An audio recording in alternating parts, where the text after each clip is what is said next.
Hello, everyone. It's me, TLR. And here we are for the team builder for week 9 of the PDL. I'm trying to. Sorry, this is kind of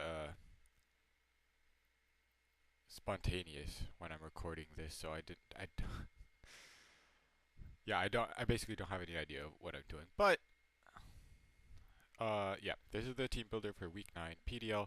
We are facing Sublime Maniac and the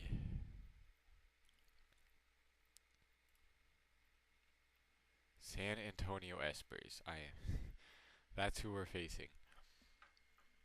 And his team, which you can see on the right, is powerful, but um, I think we have the ability to put him in a position to win.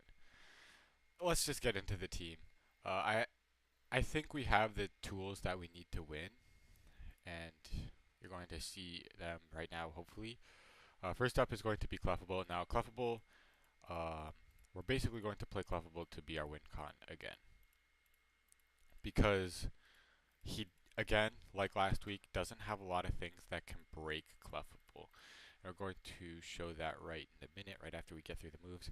Unaware prevents him from being able to set up with something like Hawlucha or Zygarde and break me down with that. Moonblast, Calm Mind, Wish, and Protect. Wish and Protect not only gives me way of reliable recovery, basically, but it also allows me to wish past to stuff like Escavalier and Nidoking and heal them back up. And then Calm Mind, of course, being our setup move, and Moonblast just hitting pretty much his entire team for decent damage, bar the Ferroseed. So, yep, pretty standard set. Spread, just like almost max defense, and as you can see with this spread, Earthquake from an Adamant Zygarde, never 2-hit KOs, and even if it wants to run Corkscrew Crash with Iron Tail, it can OHKO. So Zygarde won't be able to break us. Next up, Hawlucha. As you can see, Acrobatics can't really hit us very hard. And since we are running the relaxed nature with minimum speed IVs, Gyro Ball from Ferroseed doesn't hit us very hard either. So yeah, Clefable can just tank hits for days pretty much, and once it gets up a few Calm Minds, nothing's really going to beat it. So yep, Clefable hopefully going to be our win con this week. Just a solid Pokemon overall. Nice bulky defensive pivot if we need it to be. Can switch into those physical attackers. And yeah, has the potential to just win. So next up is going to be Tangela. So he does have Tapu Koko and Alolan Raichu. A nice electric terrain mode, but with especially defensive Tangela. We basically check those Pokemon because we do resist the electric type attack, so we won't be taking too much damage from them. Giga Drain, Hidden Power Ice, Sludge Bomb, and Leech Seed is going to be our set.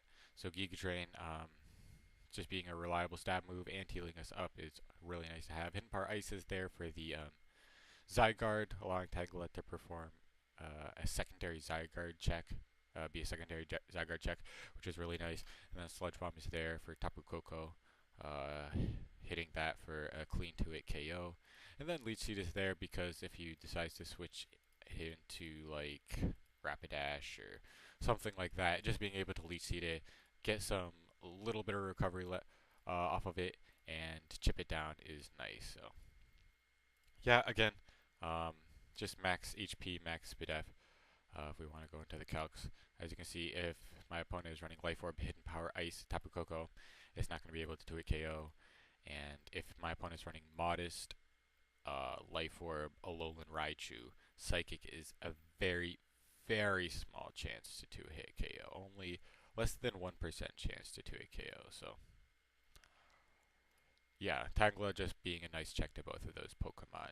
And can check Zygarde as well. Can even check stuff like Ferroseed, because Ferroseed's Gyro Ball won't be doing too much.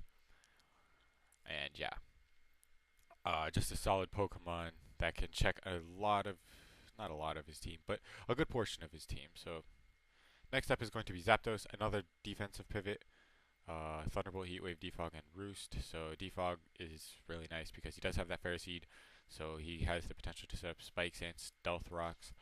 Heatwave hits that Ferroseed super effectively, and Thunderbolt hits stuff like Greninja, Mantine, and yeah. So Zapdos performing a nice check to some of his other physical Pokemon. Roost is, of course, there for recovery. Again, just max defense. So what this does is it gives us another check to Hawlucha. As you can see, if my opponent sets up to +2 with Hawlucha, and it's an Adamant Hawlucha, Jump Kick's not going to be 2-hit KOing. So, yeah, Zapdos performing a secondary check to Hawlucha in case Clefable is too chipped to switch in and take a hit.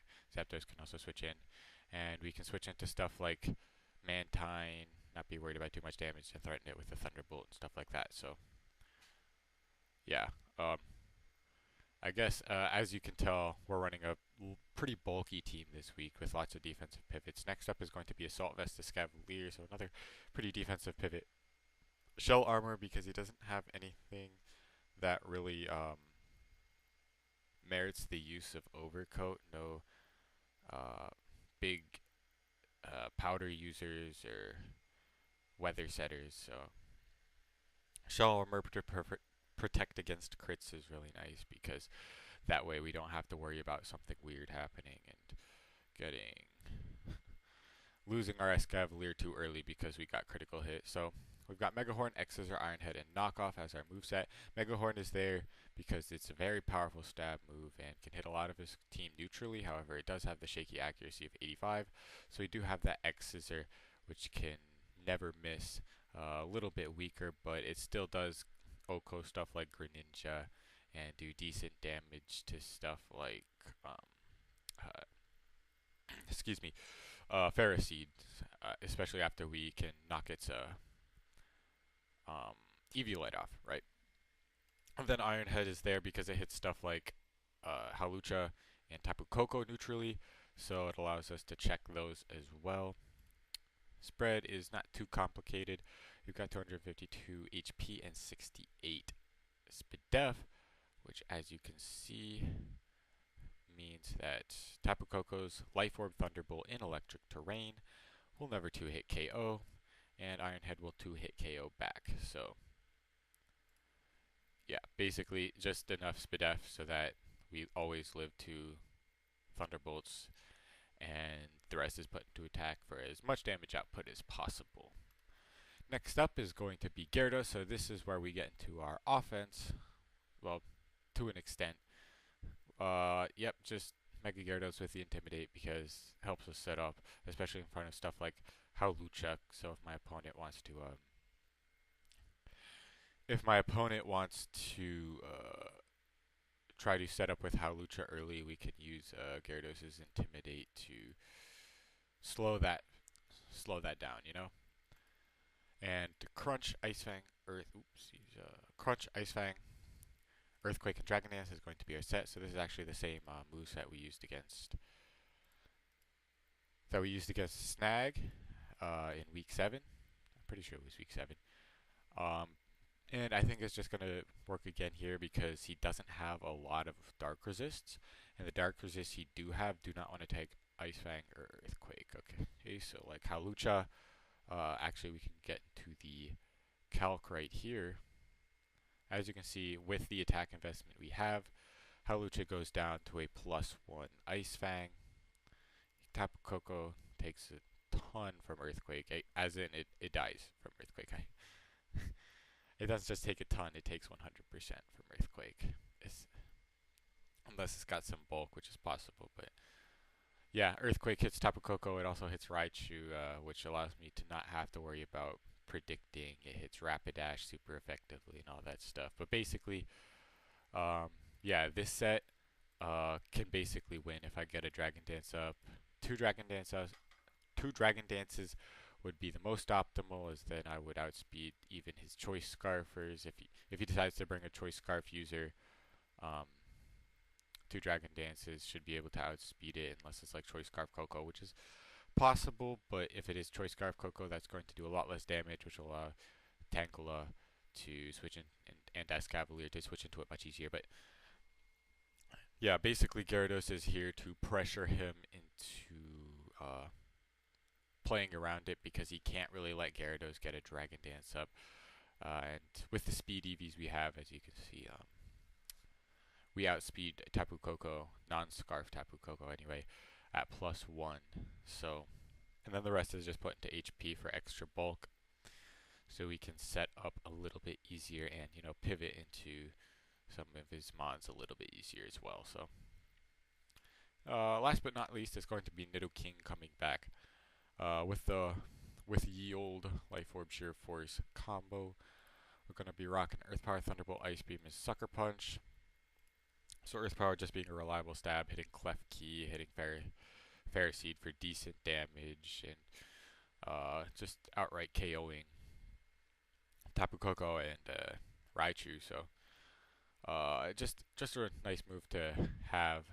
I was contemplating Sludge Wave, but Earth Power I think is just more reliable. Thunderbolt is there pretty much for the Mantine and the Greninja, OHKOing both of them, which I can actually show you the calc of that right now. As you can see with our investment, max HP Mantine goes down, and even if it's running a little bit of special defense, it will go down as well. Ice Beam is there for the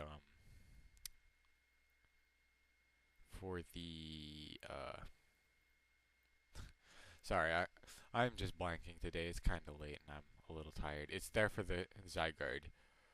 So as you can see, Zygarde's not living that. Even if it's a bulkier variant, it's going to take pretty much 100% guaranteed. It would have to be like Assault Vest. And with our bulk, we actually take an Earthquake from Zygarde as well at neutral, which he'll probably be running 1,000 arrows, but this is like just in case he decides to run Earthquake. That not even that will be able to knock out my Nidoking. And then of course Sucker Punch is there because it gives me a priority move to revenge kill his faster Pokemon, and with our attack investment, it will be able to OHKO Alolan Raichu. So that's really good. That means Alolan Raichu can't be cheeky and revenge kill us with Psychic, because we'll actually hit him with that. So yeah, we already did go over his spread just a little bit, but just to go over it again,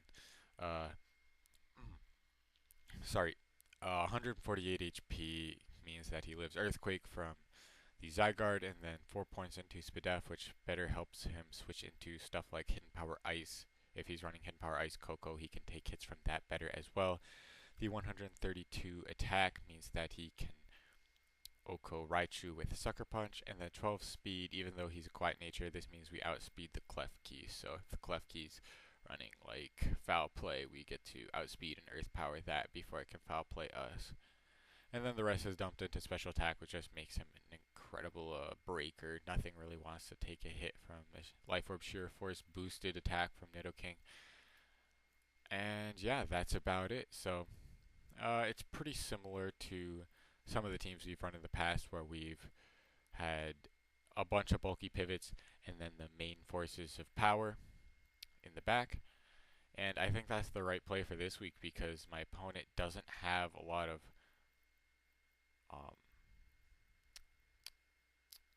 ways to hit all my Pokemon, right? If that's a good way of putting it. He doesn't have a Mon that just straight up threatens everything with big damage. I have a good defensive check for just about everything on his team. So because of that, I think we should be really set for this week. I can't think of words right now. It's so late. But yeah, I hope these guys can put in a lot of work. I hope these guys can put in a lot of work. As you can see, we actually don't have Stealth Rocks on this team. And I was thinking about putting Stealth Rocks on either Clefable or Nidoking, but I think the moves they have are all necessary. Although Calm Mind isn't really necessary, that can really easily win if my opponent lets me like get rid of the Coco and the Raichu and basically once everything that can threaten Clefable is down, Clefable is going to win. That is the goal anyway, just like last week. But yeah, just having these defensive pivots, hopefully will make playing this week just a little bit easier because we don't have to worry about um, making as many predictions, I guess. But yeah, thank you guys so much for watching. The battle should be going up the day after this goes up. And that's all I have to say. So I'll see you guys later.